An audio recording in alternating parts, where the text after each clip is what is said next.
E aí, galera, beleza? Como é que vocês estão? Meus amigos, o vídeo de hoje tá cheio de coisa pra gente comentar. Quero começar falando das CPIs. Primeiro, CPMI do dia 8. O fotógrafo da Reuters foi convocado, a imprensa já tá chorando. Temos novidades no que diz respeito às imagens das câmeras do Ministério da Justiça e Segurança Pública. Parece que o Flávio Dino não quer dar de jeito nenhum. Depois vamos falar da CPI da MST, algumas coisas que aconteceram ao longo do dia de ontem, uma história inclusive do hambúrguer. Depois quero falar com vocês sobre a democracia, várias coisas que estão acontecendo no Brasil que são um total absurdo. Tem um caso que está rolando nas redes sociais, que inclusive geraram ataques ao Luciano Hang.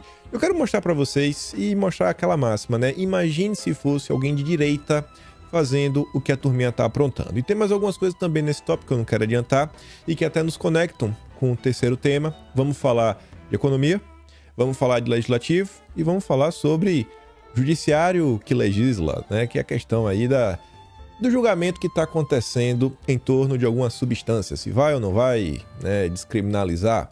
E eu quero comentar também sobre algumas coisinhas que o Haddad andou falando na Globo, que tem a ver com a pauta do Lira. A PL das fake news pode ser votada já na semana que vem, veja só, que presente de grego.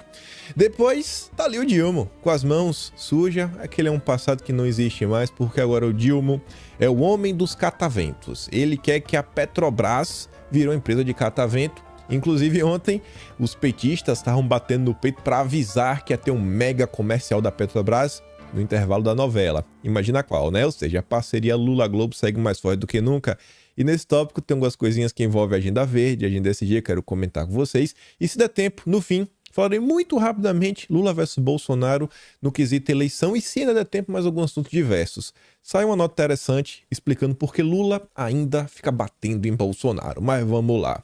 Vejam só, antes de falar da convocação do fotógrafo, eu quero mostrar para vocês a repercussão na imprensa para a gente levantar alguns questionamentos. Felipe Barros fez essa postagem ontem, eu falei, nossa, isso aqui é perfeito. Não preciso nem voltar nos vídeos anteriores para pegar alguns materiais, colocar eles juntos, porque aqui dá para entender. E eu acho que a maioria de vocês acompanhou, viu essa cena em vídeo, viu o que aconteceu, o que despertou na época muitas falas, muita repercussão, e tá ali. Para quem não lembra, eu vou só descrever a cena, vocês podem checar, para você ver que o que eu tô falando realmente foi o que aconteceu. Esse rapaz que tá de camisa amarela, com a bandeira nas costas, creio eu, ele entra na sala e aí ele dá uma pesada na porta de vidro, mas antes dele dar a pesada, ele olha para trás, para ver se o fotógrafo tava atrás dele. Quando ele vê, ele dá uma pesada. Depois tem mais uma galera que tá fazendo a baita confusão. E aí o fotógrafo, né? Tirando várias fotos. Depois o fotógrafo vai ali pro cantinho. Como você pode ver, o cara se aproxima. Inclusive pede, pô, dá uma olhada aí. Deixa eu ver se a minha pesada foi bem dada, né? Mostra aqui, rapaz, tô bonito, viu? Tô bonito. E aí, muita gente se questionou na época o seguinte, rapaz, que história é essa, pô? O fotógrafo tá batendo foto assim, o pessoal tá olhando para ver se a foto ficou boa, se ficou ruim. Esse foi um dos pontos. E o outro ponto que foi levantado foi o seguinte: será que as pessoas, né, no mais alto grau da loucura, a histeria que tomou conta do pessoal, será que essas pessoas que estavam lá depredando, provocando atos de vandalismo, será que elas não se sentiram incentivadas porque tinha alguém batendo foto para registrar este momento, né, da vida delas, esse momento único, né, quase herói. Talvez o cara se achasse um herói, ou não, o cara vai bater foto. Então, tem que tentar se entender. O fotógrafo precisa explicar. Talvez ele acabou por incentivar, porque tem gente que quer aparecer na imprensa, fazendo coisa certa, coisa errada, ele vê uma câmera, ele quer brilhar. Então, a participação do repórter, eu acho que é de suma importância. Não é qualquer convocação. E aí, dito isto, esta primeira introdução, lá tá aqui a Globo já, né? CPI, convocação de fotógrafo, alvo de bolsonaristas, causa embate em reunião. Fotojornalista foi alvo de uma campanha de desinformação por parte de bolsonaristas. Sentiu o drama já, né, da imprensa, coitadinho do fotógrafo, quase uma vítima da sociedade. Que disseminaram que ele teria participado da invasão. Não foi isso que foi dito. Não foi isso que foi dito. O que foi dito é que ele pode... A presença dele com a câmera, batendo fotos, pode ter incentivado pessoas que queriam aparecer, Queria aparecer na imprensa. Tem gente que é assim, tanto que tem alguns tipos de crime que você não noticia pra você não incentivar. Esse que foi um dos grandes pontos levantados. E vendo o pessoal, né? Batendo, ó. É isso aí, parceiro, deixa eu ver. Ih, tô bonito.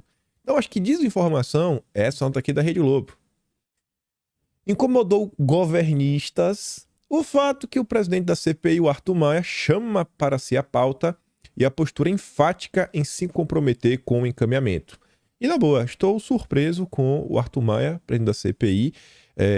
Não dá para falar que ele é um cara de direita, que tá fazendo acontecendo, mas minimamente você vê que ele vem, parece ser um dos poucos políticos na comissão, tirando a turma da direita, que realmente tem um compromisso em buscar entender os ocorridos e não ficar fazendo uma investigação enviesada, como a turma do Lula quer, para falar, olha, meu Deus, olha o que aconteceu, etc. e tudo mais.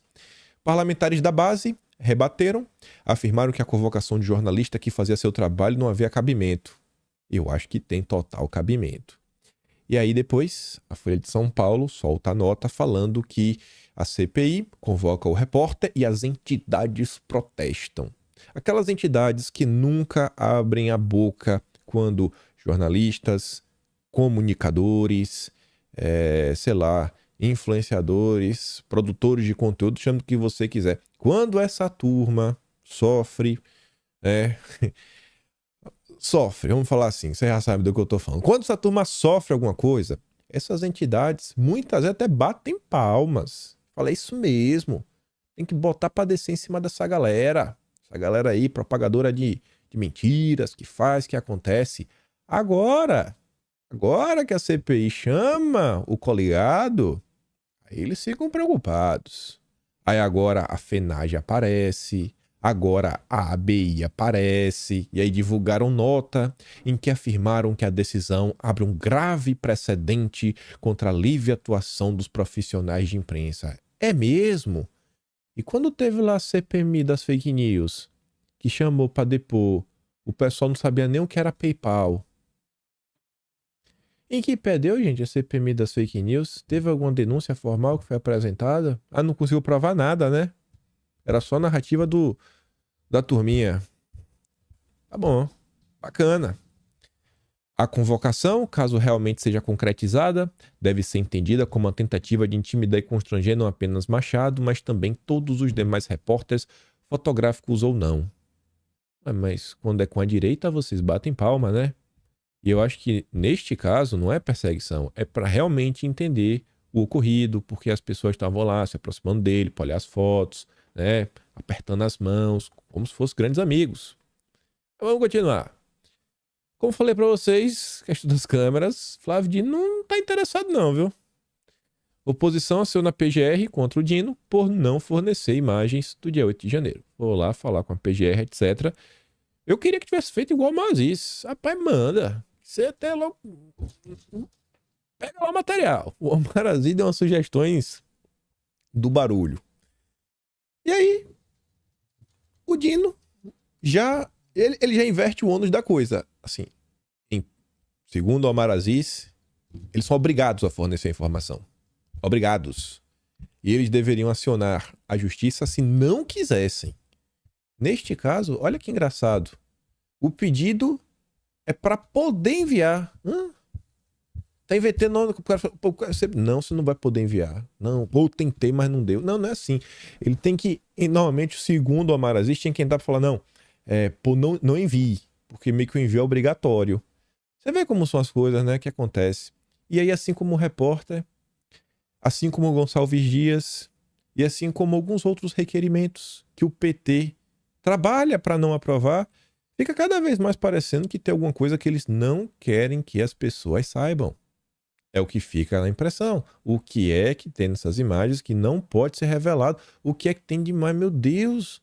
É só as imagens do Ministério da Justiça e Segurança Pública. Vai ficar lá, não vai tornar do público nem nada. Mas o Ministério da Justiça não quer, né? Tá bem claro.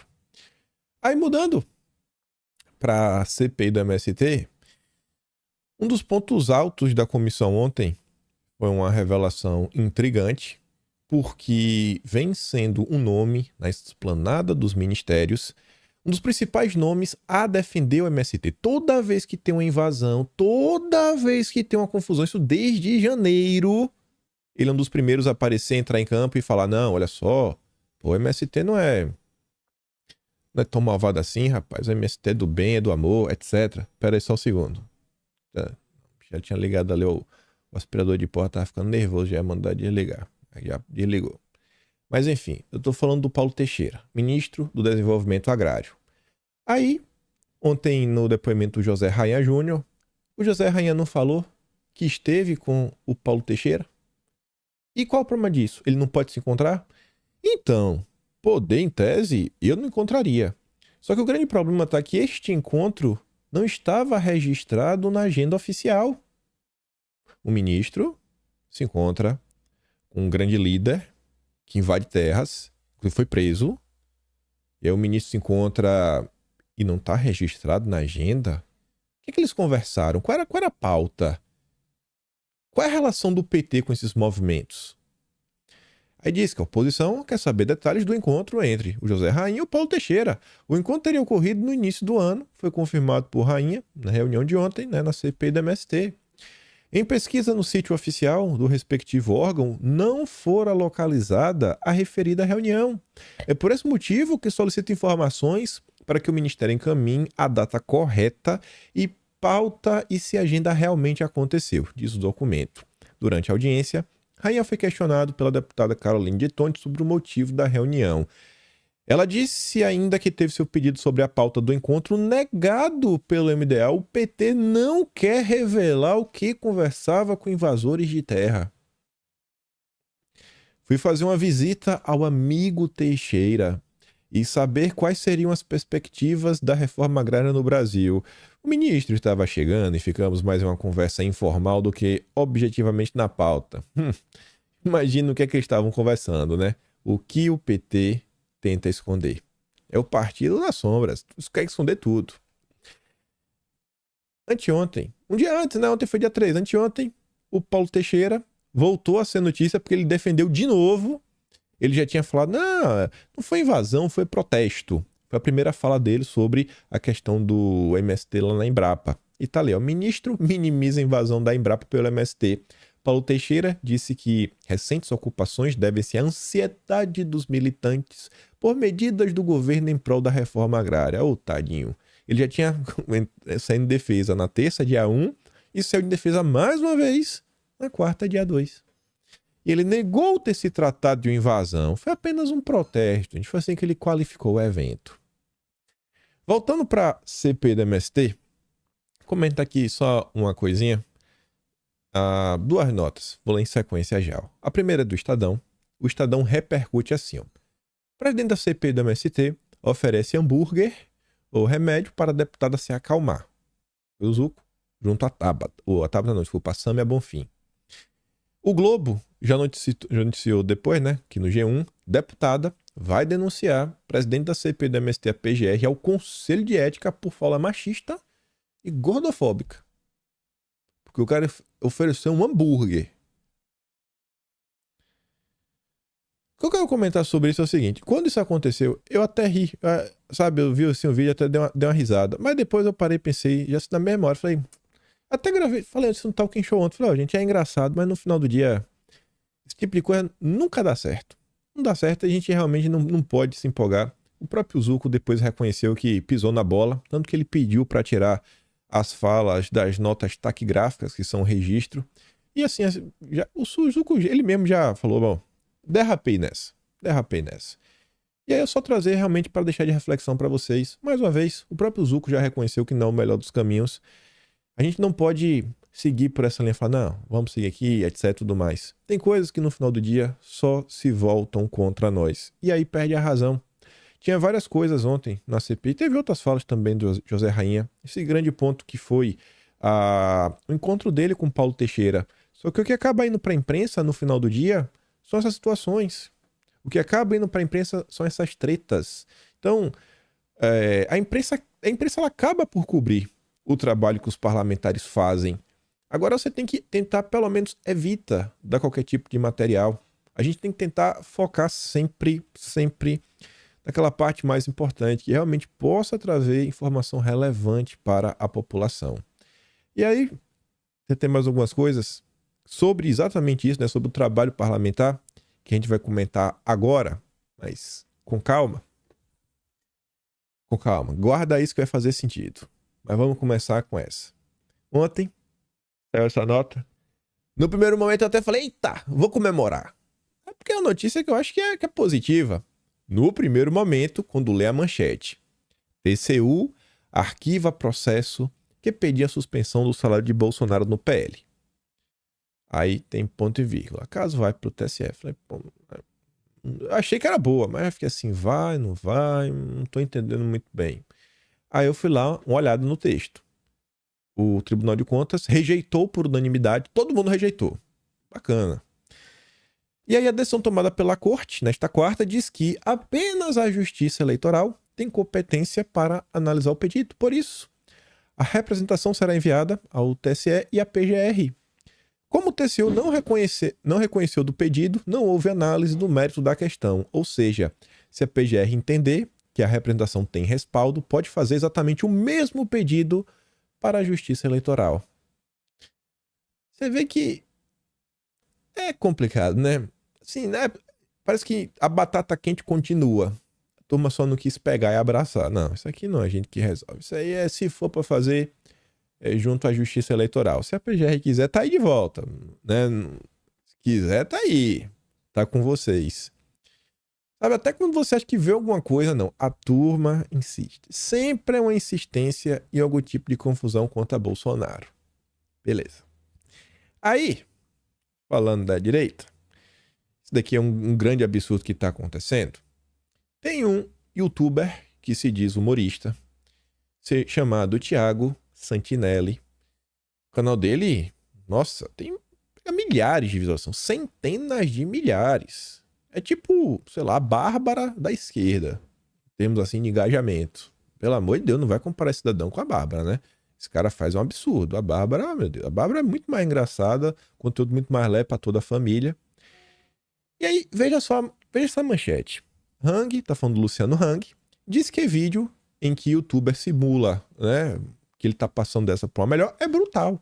O cara literalmente pega um careca, bota com terno verde, gravata amarela, do jeito que o Luciano Hang se veste. Igual, assim, parece o sósia do Luciano Hang.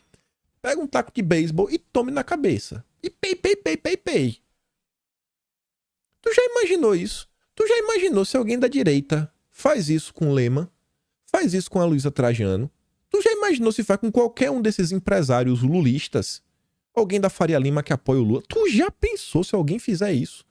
É no dia seguinte, o Uber da Polícia Federal batendo na porta. Ô, rapaz, vamos aqui, esteja preso. Esteja preso. Aí a Folha de São Paulo diz que, de acordo com a assessoria de Hang, ele considerou as imagens horríveis, chocantes, brutais e avalia entrar na justiça. Eu acho que deveria, porque é assim, absurdo. Apresentado no canal de Santinelli no YouTube, a cena mostra o rapper Djonga, dando na cabeça dele, né, com um taco de beisebol. Ainda é um personagem de terno verde. Personagem, né? O personagem. Fala que é um homem careca, terno verde, gravata amarela, do jeito que o Luciano Hang se veste. Aí, o Metrópolis também comentou sobre o caso. O cara simulou um absurdo contra o Luciano Hang em vídeo e o empresário reage. Aí o youtuber de esquerda afirma que não considera apologia do crime contra bolsonaristas. É uma obra artística. Eles estão acostumados a fazer violência na vida real. Qual? Qual, gente? Quando vem o lado de cá encenando, eles já ficam malucos. Aí veja. O caso teve repercussão. Algumas pessoas comentaram. Uma delas foi Eduardo Bolsonaro. Eduardo Bolsonaro fez uma postagem onde ele coloca uma foto que eu não vou colocar aqui, porque não dá, porque eu não sou de esquerda, mas que é a foto que o próprio Santinelli montou, uma apresentação dele lá, que tá com uns objetos na mão, e depois colocou vários tweets antigos do Santinelli. Aí como é que a imprensa repercute isso? A fúria de Eduardo Bolsonaro contra comediante. Tu lê isso, tu pensa que pronto, olha lá, os bolsonaristas não aguentam piada? Já querem perseguir? Olha, Thiago Santinelli tem show de comédia intitulado Antipatriota. Esta nota Assim, não precisa nem ler o conteúdo, vem na mesma linha das outras. Você acha que essa manchete é adequada? Você tá entendendo que essa Giovanna Fraguito que escreveu essa nota, ela tá relativizando o que aconteceu com o Luciano Hang? O deputado federal Eduardo Bolsonaro usou as redes sociais nesta terça para protestar contra o comediante roteirista. Olha, já ganhou mais títulos da Veja. O humorista costuma criticar apoiadores do ex-presidente Jair Bolsonaro nas pautas da extrema-direita. Na noite de segunda, ele publicou um vídeo de show de comédia antipatriota. É muita comédia. Muito. Nossa senhora. Você pega um cara igualzinho o Luciano Hang, pega um taco de beisebol, bate, desce um líquido vermelho no chão, corta assim, ele toma. É muita comédia. Mas nossa, como é que a gente no Rio, né, gente? Com 1 hora e 48 minutos de duração, Santinelli remonta momentos das manifestações que viraram meme. Nossa, super meme. Eduardo criticou o comediante utilizando publicações antigas do seu perfil no Twitter e parte do espetáculo. Agora veio. E parte do espetáculo em que ele supostamente incita coisas contra o Luciano Hang. E aí tá ali a fala do Eduardo. Thiago Santinelli é um suposto comediante que vive de pregar ódio aos conservadores e desejar coisas piores ainda para Bolsonaro, incluindo rindo do que o Adélio fez. Agora lançou um clipe onde apronta com o Luciano Hang. E essa é a repercussão da imprensa. A mesma imprensa que tá chocada porque convidaram o jornalista da Reuters. Cedo ou tarde vai acabar tendo uma CPI dos jornalistas, né? Porque isso aqui não é jornalismo. Isso aqui é um desserviço contra o país. Aí você vê como as coisas estão cada vez mais absurdas. Suzana Vieira celebra ter feito peça sem Rouanet e gera polêmica. Não usar dinheiro, não mamar nas tetas do governo é polêmica. Veja como são as coisas. É o país dos picanheiros. Ao fim da peça, após os aplausos, Suzana disse que a montagem foi feita sem dinheiro da Rouanet e apenas com recursos dela e do produtor. Parte da plateia aplaudiu, mas uma espectadora protestou. Viva a Lei Rouanet! Também sendo apoiada. Suzana do palco respondeu. Alguém gritou Viva a Lei Rouanet? Deve ser artista. Deve ser, coisa de artista, né? Porque hoje artista e petista é a mesma coisa. Só tá interessado em botar no bolso. Passar pano pro Lula. Artista também aqui, ó. Turma do Chico Linguiça. Tá aí utilizando da estratégia velha do Mamãe Falei de ir para locais cheio de esquerdista, caçar confusão e depois se vitimizar. Eu fui expulso. O que fizeram comigo? Isso aqui, aquilo outro. Como se ninguém no Brasil soubesse o estado da sua... Nossa, ninguém sabia. Descobrimos ontem que as universidades estão tomadas por esquerdistas que não têm nenhuma vontade de discursar. E estão lá, só ganhando espaço. Toda hora é uma confusão que eles procuram para se colocar em destaque na imprensa. E estão conseguindo. Eu vi assim... Quando você vê essas coisas no Twitter, gente, nem dá bola. Porque não tem interesse em resolver nada. É o denuncismo puro, sabe? Não vai para lugar nenhum. Tanta coisa a ser feita, tanta coisa, mas a turma só quer lacrar nas redes. Aí você vê. E aqui eu volto. O que eu estava falando sobre atividade parlamentar. A imprensa acaba cobrindo.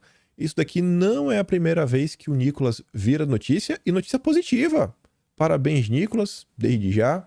E parabéns pelo quê? Eu vou ler a manchete, ó. Nicolas Ferreira pede para o Ministério Público investigar o uso de jatinho da FAB por ministro de Lula. Isso daqui foi a denúncia que foi o próprio Estadão que levantou. O Nicolas também representou contra o Juscelino, que foi quem tinha levantado... Uma das coisas que ele levantou foi o Metrópolis. E o Metrópolis repercutiu. Então a imprensa acaba por repercutir as ações. E tem muita coisa que pode ser feita. Isso daqui tem muito mais utilidade do que a turma do MBL, que está tentando chamar atenção, ganhar engajamento. Eu acho que é isso daqui que a gente espera os deputados. O Ministério Público vai fazer alguma coisa? Eu não sei, mas acho que o que está nas mãos do Nicolas é isso aí. É pelo menos fazer uma representação. A gente comentou isso aqui ontem, não vou repetir, mas foi aquela história dos jatinhos, estão pegando muitas vezes sequer tem agendas, né? E os ministros usam aos finais de semana para visitarem suas terras natais. Mas vamos continuar.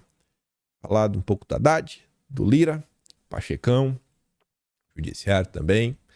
Só que antes, eu tava passando no Twitter Essa notícia aqui eu vi sendo postada pelo Leandro Ruschel. Eu falei, rapaz, aí, eu não acredito.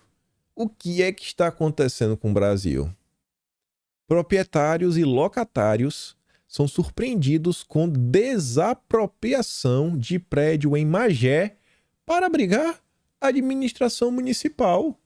Edifício foi construído pela iniciativa privada para abrigar salas e lojas.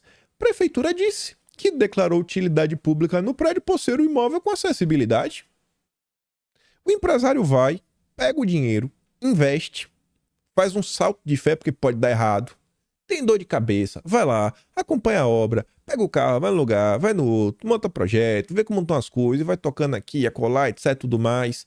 E aí começa a montar um prédio, começa a prospectar clientes para vender, alugar salas, e o pessoal ali começa a investir, investindo no sonho, muito profissional liberal, às vezes um médico, um dentista, um psicólogo, começa a fazer adaptações nas salas como fizeram, advogados, comércios começam a, sabe, aparecer, comércios esses que vão trazer o dinheirinho para botar comida no prato de cada família. Aí chega a prefeitura com tudo pronto, perdeu o Playboy. Perdeu o Playboy. Aqui é o Brasil da picanha. Perdeu, irmão. Perdeu. Tô nem pro teu esforço, não. Peguei o prédio pra mim, porque tem acessibilidade. É. Aí a prefeitura diz, não, é porque a gente vai economizar dinheiro. Ué, e as famílias vão fazer o quê? E quem depende disso? E quem alugou? E todo sonho? É uma vagabundagem esse país que tá acontecendo. Isso daqui, rapaz, olha, é uma vagabundagem. Isso daqui eu nem meço as palavras. É uma vagabundagem o que tá sendo feito aqui. Utilidade pública. É o Brasil. É o Brasil, assim. Tá inacreditável o que tá acontecendo nesse país. Se isso daqui não é comunismo, não sei o que é, porque comunismo é assim, né? Não tem mais propriedade privada. O governo vai e pega. Vai e pega. Aqui vai ter compensação. Fica esperando a compensação. Aí, eu trouxe essa nota. Falei que a gente ia falar do Haddad porque é um tema muito similar. Propriedade privada. Lá estava Haddad com seus amigos da Globo News, né? Essa relação do luloglobismo, que você já conhece muito bem, pra, sei lá, né? Ah, nada pra fazer ontem, tava precisando aparecer na imprensa, né? Pedir ajuda pra Globo, só tem amigo, chapa branca, meu Deus, chapa branca tava bom se fosse chapa branca, é chapa vermelha. Aí tá ali, discussão sobre imposto de herança internacional, e o Brasil tem uma das menores taxas, com média de 4%. Aí, o que a Haddad faz? Ele pega adjetivos pra tentar criar uma cortina de fumaça. Porque é como se só bilionário tivesse caso. Porque ele fala assim, ó, bilionários não querem pagar imposto, mas o Estado precisa sobreviver. Ué, mas tu já viu? Quer dizer, então, que os problemas é só sobre bilionário. Imposto de herança é só bilionário que paga. Tu consegue entender como são as coisas? O Haddad pega um assunto, aumentar imposto. Vou aumentar imposto. Eu agora vou colocar... Ó, é tão absurdo que é assim, ó. Pô, todo mundo tem casa, né? Todo mundo tem casa. Se eu falar que eu vou botar imposto de herança e todo mundo tem casa, todo mundo vai ficar maluco, porque todo mundo quer deixar uma casa pro filho, pro neto, pra qualquer pessoa, pra família, né? Trabalhou às vezes 50 anos pra poder ter uma casa. O que eu vou falar? Já sei. Vou falar dos bilionários. Porque bilionário, o pessoal tem raiva, porque tem muito dinheiro. E acho que tem que dar dinheiro mesmo. Assim, eu vou botar imposto de herança, porque os bilionários não estão pagando nada. Aí o cara, o cara que assiste a Globo News, ele não pensa. Ele não pensa. Porque quem pensa não assiste a Globo News. Ele não pensa, ele fala, pô, né, bilionário, o Haddad, deve ser herança do bilionário. Não, isso aí, Haddad. Bota herança nos bilionários mesmo, tira tudo. Mal sabe, né, que vai vir pra todo mundo. Imagina, é inacreditável. E não tem um jornalista pra perguntar, ô Haddad, e a classe média não tem residência, não? E o pessoal de classe média baixa? E o pessoal que é pobre, tem pobre que tem casa nesse país, graças a Deus. Todos deveriam ter, graças a Deus, para que o pobre cada vez possa ter mais casas melhores. Essa turma vai pagar também, né? Esse é o Haddad, esse é o Lula, é o misto imposto. Aí, olha que engraçado, o Haddad tá doido pra ganhar dinheiro. Doido pra achar dinheiro perdido por aí para poder pagar as contas do petismo. E aí a Folha de São Paulo nos conta que a Caixa vai repassar 12 bilhões ao Tesouro após constatar erro em depósitos judiciais e abre auditoria. Olha que engraçado, pai. Quando a Caixa erra na era petista, erra e descobre que tem dinheiro sobrando. Eita, apareceu aqui 12 milhões. Tome 12 milhões, Haddad. Tome 12 milhões. Achamos o erro aqui. Rapaz, o Haddad é um cara de sorte, viu? Competente e de sorte.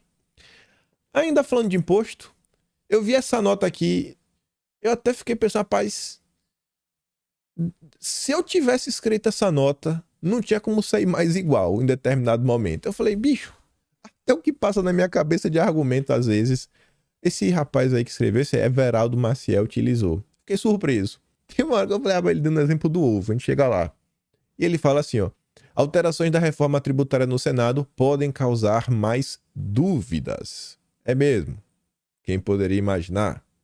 Aí ele já começa na voadora. Uma poderosa coligação de fatos e interesses promoveu assodamente e mediante manobra de interpretação regimental, porque o Lira não seguiu o rito, né, como deveria ser, o tempo de quando você apresenta o texto, para você votar o primeiro turno e depois votar o segundo. O Lira não tá nem aí. Esquece o regimento. Daí foi o que foi feito para aprovar na Câmara o substitutivo da PEC 45. Aí no segundo parágrafo ele dá outra voadora.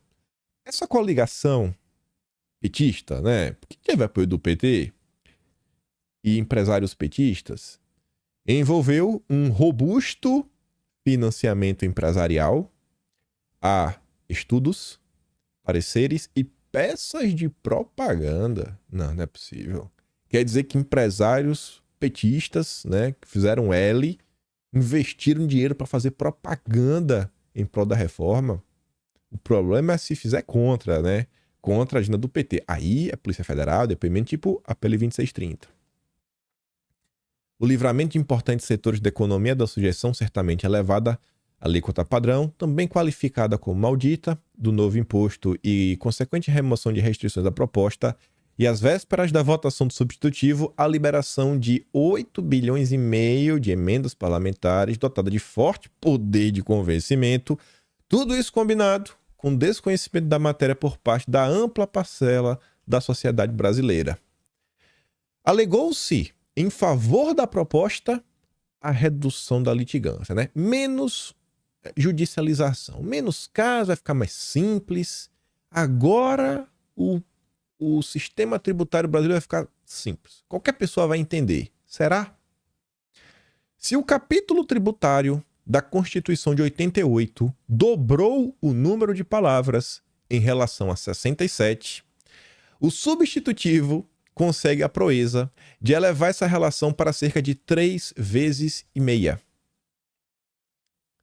Está maior do que nunca. Essa constatação nos habilita a postular um registro no livro de recordes do Guinness. Cada palavra nova é uma fonte potencial de litígio no moroso processo tributário brasileiro. Então, assim, prometeram simplicidade. Vem judicialização. Sem pretender esgotar a identificação de virtuais novos litígios, tome-se a proposta de criação de um imposto seletivo a incidir sobre a produção, comercialização ou importação de bens e serviços prejudiciais à saúde ou ao meio ambiente nos termos da lei. Sal, açúcar, margarina, gordura, refrigerantes, por exemplo, estão incluídos entre os que fazem mal à saúde. E aí, faz ou não faz mal à saúde? A partir de quantas gramas de açúcar faz mal? Porque eu falo assim, né? A discussão agora é gramagem. Até 25 pode, não pode 60. E aí vai ser quanto? E os produtos como ovos, com avaliação mutável em relação aos malefícios da saúde. Por exemplo, que eu já usei uma vez, falei, rapaz, você assiste a Rede Globo, hoje ovo faz bem, amanhã ovo faz mal. Você não sabe. E aí, faz bem ou faz mal? Quem que vai decidir? É o Lula? Plásticos, combustíveis fósseis, extração madeireira e, por sua presumida responsabilidade no aquecimento global, a atividade pecuária e produção de cimento, aço, por exemplo, devem ser tidos como prejudiciais ao meio ambiente? Sim ou não? Receio que não haverá regramento capaz de prevenir contenciosos. É proposta a criação de vários fundos de natureza compensatória ou não, sem clareza quanto à fonte de financiamento e aos critérios da partilha. E ele coloca entre parênteses, né? Aumento de carga tributária ou endividamento público, né? Porque ele fala da fonte. Fonte de financiamento, vai vir de quê? Vai aumentar imposto? Ou vai aumentar a dívida? Estudos são previsíveis danos à coesão federativa. Resta esperar que o Senado examine e corrija essas e muitas outras inconsistências. Será que vai? No que depender de mim, pelo menos o imposto do pecado vai ter algum tipo de mudança. Em termos do IVA, mais um estudo foi feito. A turma do MB, que é um instituto lá uma entidade do governo de Goiás, fez a matemática. O Hélio Figueiredo tá nessa matemática aí, e eles chegaram que vai precisar de uma alíquota, do jeito que tá mais ou menos sendo colocado, de 29%. Ainda tem outros impostos. Pouquinha coisa, né? Vamos ver como é que vai ficar pro setor de serviços. Como é que isso aí vai gerar, né? Vai repercutir no bolso das pessoas na hora de fazer as suas compras, pagar, né? Para uma comida no restaurante, etc, tudo mais. Ainda falando de questões legislativas, a gente vai voltar para o Senado daqui a pouquinho, falando da outra pauta. Mas antes, como disse para vocês, o PL das Fake News deve voltar já na semana que vem, pelo menos é o que diz o Estadão. A decisão se ele volta ou não na semana que vem vai ser tomada na dia 8. Não, desculpa. Terça, dia 8. Que tá ali, ó. O texto prevê, vai voltar pela terceira vez. Olha que bacana. O texto, olha o que o Estadão quer destacar. O texto prevê pagamento de direitos autorais por conteúdos audiovisuais publicados em plataformas digitais e uma remuneração a ser paga pelas empresas de tecnologia a veículos da imprensa. Impagável. Tem que pagar. Tem que pagar. Tem muita rede social que, bicho, não paga nada, porque assim, o pessoal só vai lá e posta, o pessoal pega as músicas e coloca. Não, mas tem que pagar. Tô achando que a gente vai chegar no dia que as redes sociais vão bloquear tudo, viu? Ninguém vai poder botar música, vai ser um monte de vídeo seco, então música sem direito autoral. Mas a turma aí tá na insistência. A nova tentativa deve ocorrer na próxima quarta, dia 9, né? A votação. A decisão sobre a data deve ser tomada na reunião de líderes, na terça-feira, dia 8, com Lira. A estratégia é votar o regime de urgência e o mérito do projeto no mesmo dia. Representantes de empresas de comunicação e artistas, eu nem li outro, né? Além da audiovisual, uma remuneração a ser paga pelas tecnologias a veículos de imprensa, né? Dá dinheiro para a Rede Globo. Representantes de empresas de comunicação e artistas negociam reuniões com Lira para o início da semana que vem. Lá vai a Globo para garantir que não vai faltar nada. Artistas como a cantora Marisa Monte. Opa, deixa eu ver. Tem hora que o microfone eu bato assim e desconecta. Esse tempo tá meio ruim esse cabo. Tenho que comprar outro braço desse aqui no final do dia. Artistas como Marisa Monte se programam para chegar a Brasília no dia seguinte e querem se reunir com Lira na terça-feira, dia 8. O projeto que permite a remuneração de artistas e de veículos jornalísticos é o PL 2370 de 2019, de autoria da Jandira Fegali, do PCdoB, e relatado pelo Elmar Nascimento, do União Brasil, que acabou de emplacar o seu ministro, Celso Sabino, para ficar feliz da vida. Então, parece que União Brasil aí, agora que tem seu ministério. Marcos Pereira, que tá louco. Marcos Pereira já deu uma banana pro Tarcísio. Marcos Pereira já basicamente falou pro Tarcísio: tá achando ruim? Vai embora. Falou isso. Tá se preparando aí para entrar no governo, não só com colocar o seu ministro, mas o Marcos Pereira quer apoio para ser o presidente da Câmara em 2025, seu sucessor do Lira, e deve se encontrar com o Lula. Você até anota, acho que no Capelli ou foi no Guilherme Amado? Foi Capelli e Guilherme Amado, ou foi no Metrópolis, ou Igor Gadelha. Saiu na coisa um dos três. Falando que o Marcos Pereira vai se encontrar em breve. O Marcos Pereira já trabalhou a favor do PL 2630 lá atrás, e pelo visto vai entrar em campo, até porque tem a TV também, né? Record. Record deve estar em busca também do jornalismo profissional, do apoio das redes sociais. Só catástrofe. Por outro lado, quando você olha lá para fora, o Canadá aprovou uma lei similar. Tem que pagar o jornalismo profissional. E aí a Meta bloqueou notícias. Não vai botar não. Por causa de lei sobre editores pagantes. Ninguém pode postar agora notícia. Instagram, Facebook, não pode. Pode não. Não vou pagar. Não pode. Não vai ter link. Pronto. Resolve. Chora agora. Agora chora. Agora chora. Eu espero que faça a mesma coisa. No Brasil, eu espero que faça a mesma coisa. A Globo não merece ganhar R$1. R$1. O que o Lula tá fazendo e a turma da esquerda para garantir gordas verbas para a turma da Rede Globo, isso é um absurdo. É um absurdo. Outra coisa que parece ser um absurdo é o Poder Judiciário legislando. E quem diz isso dessa vez foi o Pacheco. Ontem, o Brasil ficou surpreso.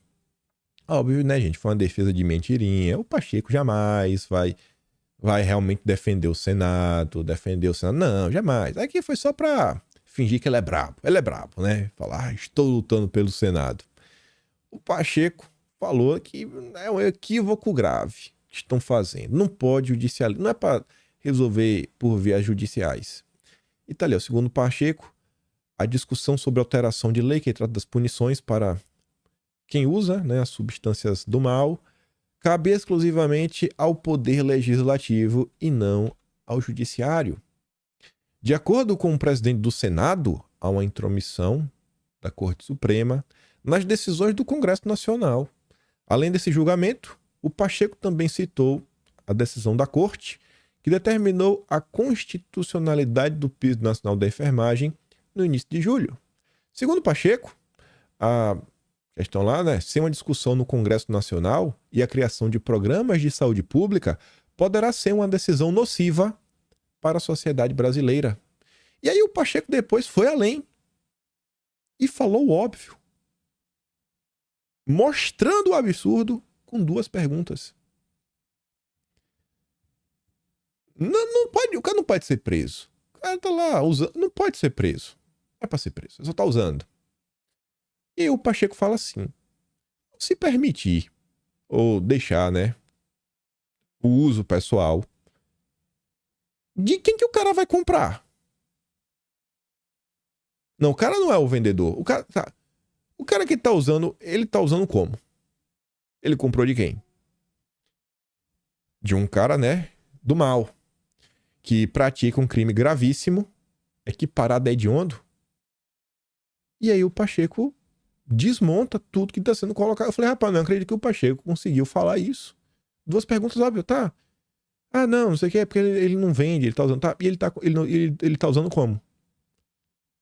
Ele comprou, né? De pessoas que cometem crimes equiparados a crimes hediondos. É isso que está sendo colocado na mesa? Talvez seja até pior do que a gente está imaginando. Porque, segundo o Estadão, quando o Fausto Macedo, ela cobre muito bem o mundo jurídico. Essa matéria da Pepita Ortega, que está sempre escrevendo diariamente, para contar alguns bastidores. Falando que um dos ministros indica que a discussão é o início para liberar outras coisinhas. Se tá ruim agora, ih, rapaz. É só o início. É só o início. Aí, a turminha do consórcio, repórter Renato, né? Renato Souza. O presidente do Senado, Rodrigo Pacheco, afirmou que só o Congresso pode descriminalizar, né, o uso. O parlamento teve 17 anos para fazer isso, mas preferiu fechar os olhos para milhares de presos com pequenas quantidades. Ué, não fechou os olhos não, é porque as pessoas concordam que o jeito que tá bom. Tem gente que quer que arroche ainda mais a lei, que seja mais punitiva, mais dura.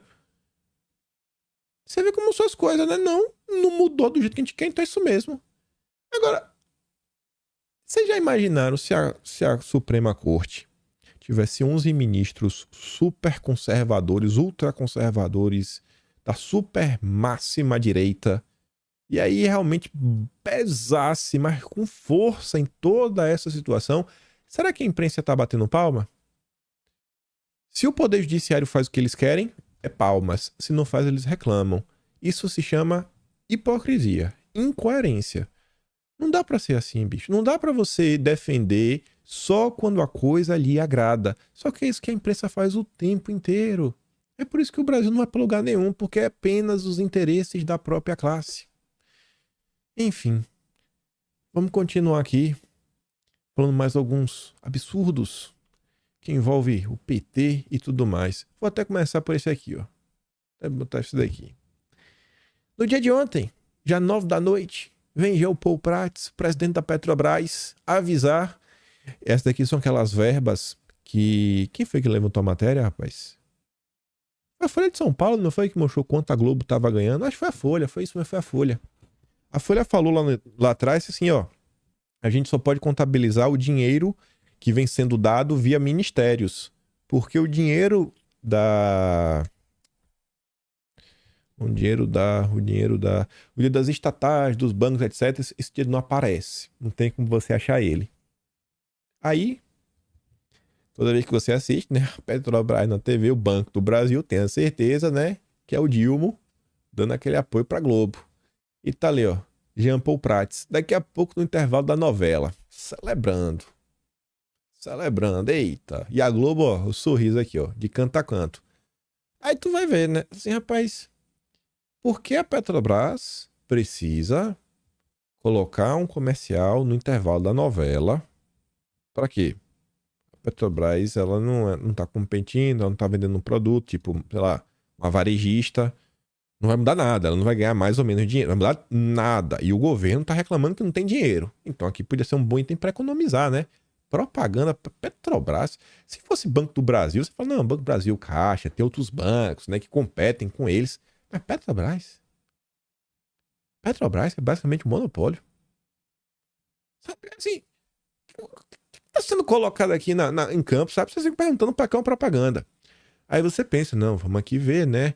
A Petrobras falando, sei lá, sobre petróleo, algo assim, não. Não, porque a Petrobras agora virou uma empresa de cataventos. Tá ali, olha os cataventos do Lula.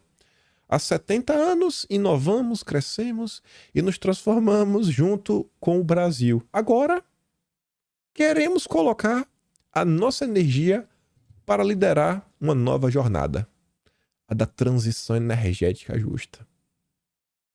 E eu comecei a entender outras coisas do porquê o PT quer tanto transição energética. Hoje você não entender. Em números, em dinheiro, que vale mais do que qualquer tipo de informação. Para criticar, aí eu volto aqui. O comercial não só fala de transição energética, como fala de diversidade, inclusão, nossa, respeito. É aquele comercial 100% identitário. O woke não tem o que falar, né? É a cara do Lula. E ela vem, a Gringa Brasília, esse perfil que eu tanto gosto de acompanhar para ver as críticas que a esquerda faz junto ao Lula. Ela fala, rapaz, que tristeza. A Petrobras, que tinha o potencial de se tornar uma das 10 maiores petroleiras do globo, com esse governo Lula, está reduzida a vomitar a pauta do clima e ESG dos americanos. O Lula é o vassalo do Biden. Felizmente, meu avô, Oswaldo Costa, que lutou pelo petróleo é nosso, não está aqui para presenciar essa desgraça. Petrobras reduzida a catavento. Ontem, no meio de pesquisas, estava fazendo ao encontro um lobby documento chamado Brasil Sem Carbono. No final da página, no meio dos patrocinadores, estava a Shell. Vocês entendem o que está acontecendo ou vão continuar se passando por idiotas? Ela não está fazendo essa pergunta para a direita. Ela está perguntando isso para a esquerda. Até quando vocês vão continuar sendo enganados pelo PCO, pelo Brasil 247, pelo Rogério Nitablian? O Lula é um entreguista, é um traidor, está destruindo a Petrobras. E quando ela fala do avô dela, eu não conheci o avô dela, mas já li algumas coisas. Eu trouxe para vocês no mês de junho aquela CPI dos Rockefeller, que olhava o cacau que a Esso e a Shell estava dando para o jornalismo nacional para promover a agenda deles, e o repórter Esso estava abafando a campanha do Petróleo é Nosso. Saiu, quem fez a maior cobertura na época foi o Semanário, que realmente é o avô dessa menina. Você vê que no passado, a esquerda realmente estava preocupada com o interesse nacional. Hoje, Jean Paul Prats está coladinho na Shell. Ele foi ainda junto com o Mercadante. O BNDES virou um banco de financiamento verde. Aí, em torno dessa questão ESG, então eu acordei hoje de manhã, né? Falei, eita. Olhei assim, eu falei, uai. Olhei ali, falei, aquela ali é foto de Bolsonaro, arroba de Bolsonaro, tá verificado. Esse menino sou eu, viu? Olha aí, eu quase vesti o mesmo terno hoje pra falar assim, olha, olha nós. Fiquei feliz, eu quero colocar o vídeo. Acho que eu tô direito de compartilhar minha alegria com vocês. E, obviamente, eu jamais estaria aqui se não fosse por vocês, né? Se não for vocês assistindo todo santo dia, me fazendo companhia, eu acho que eu não estaria aqui. Acho que eu não seria anotado. Então, compartilho isso daqui com você, né? Sei lá, 10% meu, 90% de você. É porque 90% é dividido, né? Todo mundo junto cria 90%. Eu sou um que mais tem ações concentradas, né? E os 90% divide entre vocês. Cada um tem um 0,01%. Só que a união faz a força. Então, muito obrigado, gente. De coração mesmo. Isso aqui anima meu dia. São essas coisinhas aqui que, sabe, dá aquela alegria de falar, velho. Acho que estou fazendo alguma coisa útil. Acho que as informações que vem trazendo em vídeo são úteis para alguma coisa. Lá vai Bolsonaro. SG. Meio ambiente ou outros interesses? Tire suas conclusões. E aí a imprensa vai reclamar? Reclama a imprensa. Eu trouxe a matéria de vocês. Ó. Eu estou comentando a nota da Folha de São Paulo. E antes tem outra notícia também que é do Globo. Vai lá. Reclama aí. Reclama. É minha forma de me blindar, né? Mas chegando nesse ponto, ESG. ESG, por que eu coloquei isso só para aparecer e agradecer vocês? Não. Algo a mais. Começamos a falar de Petrobras. Transição verde. Está 100% na agenda ESG. Aí veja essa manchete. Petrobras corta 76% dos empregos no Nordeste e diz que redução é parte de plano estratégico. Isso aqui foi ao longo dos anos. Vocês acham que neste momento é mais importante focar no SG ou é mais importante focar em geração de empregos? Não é criar emprego por criar, mas é fazer a empresa crescer, novos poços, né? Começar a explorar a margem equatorial, fazer realmente a empresa crescer, contratar mais técnicos, empresa robusta. Não. A preocupação do Lula é CSG. Não é um contrassenso? Diz que está preocupado com o pobre, mas quando você vai olhar, a Petrobras segue, né, perdendo empregos. 76% a menos no Nordeste ao longo dos últimos anos. Eu acho que o caminho ESG não é o caminho que vai resolver esse tipo de situação. E eu falei para vocês que eu acho que a gente vai começar a entender por que o PT quer tanto trabalhar essa questão energética de forma muito mais simples. O PT começa a lotear Petrobras e indica assessor de deputada para uma subsidiária. Qual é a subsidiária? PBio. Deve ser Petrobras Biológica, Petrobras Bioma, sei lá, PBio. O PT montou uma força-tarefa para... Petrobras Biocombustível S.A., PBio, pronto, tá ali o nome. Numa ofensiva que visa ocupar cada vez mais espaço da estatal. Essa subsidiária é pilar da estratégia de descarbonização da Petrobras. Sente o drama. Pô, pilar. Então, significa que vai ser essa área que vai crescer, que vai expandir nos próximos anos. E que entra obra também, que entra investimento. Vocês lembram do passado, né? Vocês lembram do que o PT já fez no passado com a Petrobras, né? É esse caminho. Aí eu fiquei pensando, como é que o PT vai conseguir sair construindo um monte de coisa, comprando um monte de refinaria, sabe? Um monte de coisa. Depois de tudo que aconteceu no passado, fica meio difícil, né? Eu falo, não, já deu errado, PT. Não, isso aí não queremos mais. Porém, se você vem com um novo discurso, não, agora a gente vai fazer catavento. Vamos fazer catavento. Um monte de catavento. Nossa, catavento pra tudo que é lado. Vai ser o símbolo nacional, o Brasil dos cataventos. Vamos ganhar um catavento de brinquedo pra gerar energia. E o PT tem uma justificativa boa, né? Pra fazer um monte de obra, porque ele tá fazendo um monte de catavento. Aí eu falei, pô, é bacana. Aí não vai ser aquela coisa, não, porque ainda que o pessoal fale, não é pra fazer obra, porque as obras do governo... Mas alguém precisa fazer algo para cuidar do planeta, para cuidar do meio ambiente, porque a iniciativa privada não vai fazer. Eu falei, pô, isso daí começa a fazer algum sentido, né? Aí, enquanto não tem emprego para pobre, que é o 76%, o pobre não tem. Mas os altos cargos, tudo petista. E os altos cargos, estão ganhando novos cargos. O Conselho da Petrobras quer criar cargo comissionado de até R$ 90 mil por mês. E Maria, como é bom ser petista! Os cargos seriam de livre nomeação e a remuneração definida pelo próprio Conselho. Também foi encaminhada uma demanda para que a estatal pague curso. Ó, paga curso. Vai ter curso também, gente. Curso também, Maria. Aí já tem um esqueminha ali dos cursos. Aí vocês perguntam, mas é só para aprender? O curso é só para aprender? Quanto aos cursos, seus aliados informam à CNN que se trata de algo para ajudar no grande projeto da estatal, que é promover a transição energética. Você tá vendo como esse negócio de transição energética justifica o mundo? Não, a gente vai gastar dinheiro aqui porque vai fazer transição energética. Não tem que fazer tudo, tirar do zero. Não, o planeta vai pro saco. Temos que criar cargos para pagar R$ 90 mil por mês, porque transição energética. Tudo é transição energética. Você tá vendo como é, né? Porque se fizer igual, eu falei, ih, rapaz, o petrolão tá voltando. Agora é transição energética.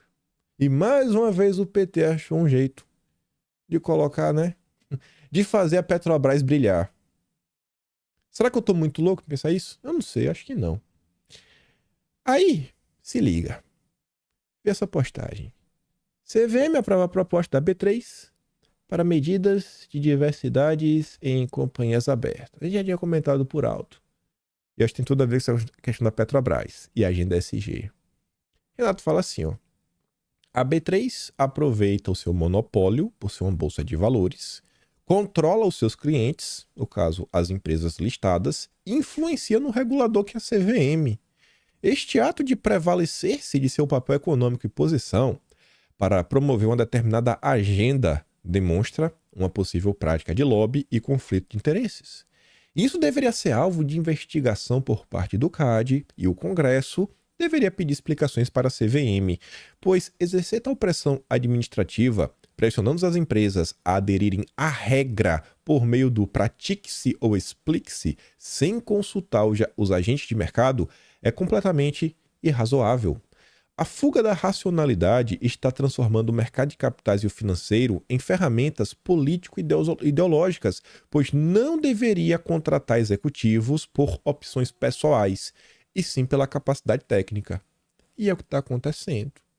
Várias mudanças no conselho, porque o conselho é o capitão do navio.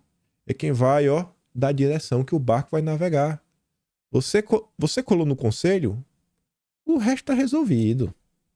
E o PT agora quer criar novo cargo para os assessores dos conselhos, para estar ali, ó, do lado, tomando curso, transição energética. Vocês já viram esse filme, gente? Vocês sabem onde ele vai parar.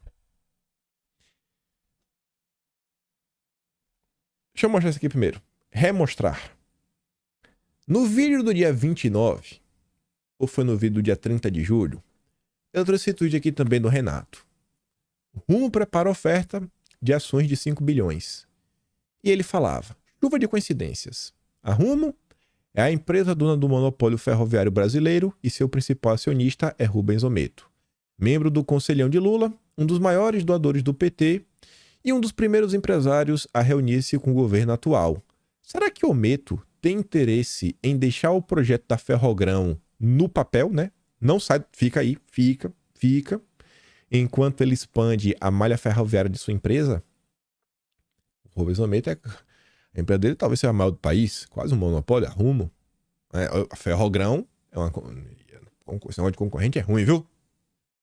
Quantas ONGs recebem recursos financeiros do seu conglomerado só para dizer que o projeto da Ferrogrão é uma agressão ao meio ambiente? E aí, eu comentei isso no vídeo, dia 29 ou 30, trazendo o comentário da Raquel Landim, e eu falava todo o mal e o bem que o PT pode fazer quando está no poder, comentando de algumas coisas. A Raquel Landim falava como o governo pode criar dificuldades na hora de, inclusive, sei lá, liberar uma licença para uma obra, etc. Aí a Raquel Landim citava obras, uma ferrovia, não vai deixar a ferrovia sair do papel. O governo pode fazer isso, né? Pode deixar, pode não deixar, depende. Aí pense nisso. Aí eu falava nesse contexto, a Raquel Landim falava disso daí, que o governo ia fazer isso para colocar pressão contra empresas para forçar que o Guido Mantega se torne presidente da Vale. Tu já imaginou tu criar problema para empresário só para tu emplacar teu amigo? Aí por que eu tô relembrando isso? Porque ontem o Lauro Jordim soltou essa nota. Lula, Ometo e a Vale. Rubens Ometo, controlador e presidente do Conselho da Cosan, se reuniu mais cedo com o Haddad e 3 horas da tarde será recebido pelo Lula. Os assuntos das conversas giram em torno de quê? Investimentos em energia renovável, transição energética, a Petrobras precisa de um parceiro, né? Descarbonização e logística ferroviária. Somente em 23, a Cosan está investindo 15 bilhões nestas áreas.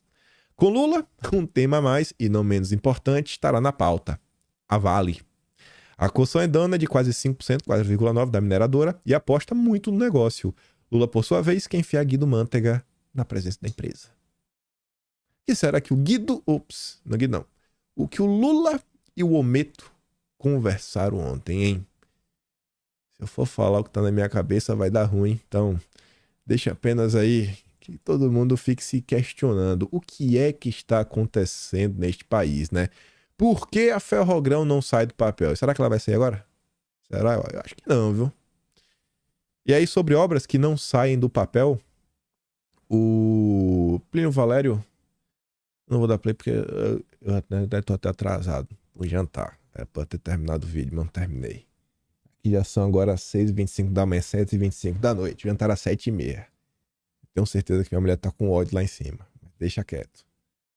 Era preciso alguém dizer o óbvio. Qualquer obra ou projeto de infraestrutura na região norte é judicializada, acatada e parada de uma ferrovia passando por ilhas de transmissão até saneamento. E aí o Plínio Valério tá comentando sobre isso. Bicho, qualquer obra de interesse nacional norte, vem algum ongueiro para travar. Vem algum ongueiro para travar. Mas, quando a obra é verde, de verdade, ongueiro nenhum reclama. Olha essa. As conversas de Silveira para impulsionar produção de lítio no Brasil. Qual lítio? Um lítio especial. O lítio super verde, triplo zero, na verdade, padrão triplo zero. Sem carbono, sem rejeito, sem químicos nocivos. Sensacional. Aí tá ali, né? Encontrou com o pessoal da Sigma, a gente comentou sobre isso. O Geraldo Alckmin estava lá. A primeira carga de lítio verde foi despachada pela Sigma na última semana a partir de Porto de Vitória, no Espírito Santo. A carga teve como destino, né, o País Vermelho, que transformará o lítio em baterias a serem utilizadas em todo o mundo, muito mais caras do que o lítio que estamos exportando. Você vê, né? Ferrogrão não pode ser do papel, mas o lítio verde é do bem. O lítio verde é do amor. Tu quer me convencer que não teve emissão de carbono com lítio verde? Não, é porque compensou. É porque esses temas... Tu quer me convencer que não teve? Tu quer me... Tá de brincadeira comigo, né? Gente, se você for SG, você pode fazer tudo no governo Lula. Mas se você não for SG, você vai ter problemas. Você vai ter grandes problemas. Você vê, ó. Aqui é só questão... Tá falando de químicos. A Biquíni declara estado de crise no setor químico nacional. Segundo o representante das empresas químicas, a demanda por produtos da indústria caiu 4,6% no primeiro semestre de 2023. Deve ser porque a turma não é SG o suficiente. E aí, para encerrar, Fundo Brasil ONU foi lançado em Santarém, no Pará. Esse fundo dará recursos ao consórcio interestadual da Amazônia Legal Brasileira. O recurso fará com que se implemente os ODS da ONU na área amazônica. Não pode fazer obra como a Ferrogrão, mas fazer desenvolvimento sustentável para avançar com a agenda ESG da ONU, né? A agenda 2030, que são os ODS. Pode! É do bem, irmão! Olha só que bacana, ainda vai ter recurso internacional. E o Vilimigo fala o seguinte: aqui há mais detalhes para o evento ocorrido na área significativa, pois Santarém abriga em seu entorno o maior aquífero do mundo. Sensacional. O governo Lula é uma caixinha eterna de surpresas para ninguém, né? Qualquer um que sabe minimamente o que se passa nesse país tá vendo o que realmente tá acontecendo. E que, obviamente, a Rede Globo não vai contar. A fala do Plínio Valério eu vou mandar no Telegram.